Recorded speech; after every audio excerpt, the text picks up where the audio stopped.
his visit in Kenya, the U.S. Secretary of State met with President Uhuru Kenyatta, a gesture that symbolized U.S. support for the country.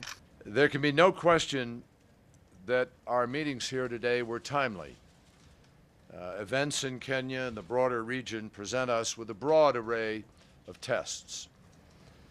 The threat posed by violent extremism is regrettably foremost among them. Last month's brazen murder of at least 147 students and teachers in Garissa was a heartbreaking reminder of terrorism's cost.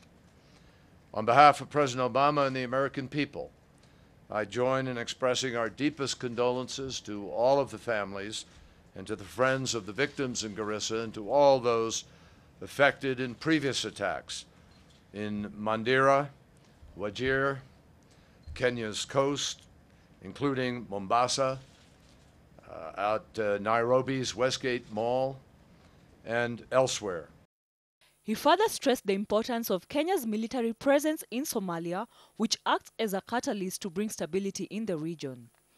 Kenya is playing that role, this dramatic and important role of leadership in Somalia and in South Sudan. And we believe it is absolutely critical for Africa to be front and center in the solutions to challenges in Africa. The last thing Africans would want are Americans or British or other countries who've had long histories in other countries being the leaders of this. Is not appropriate. So we're part of the team, and Kenya is a leader in that team.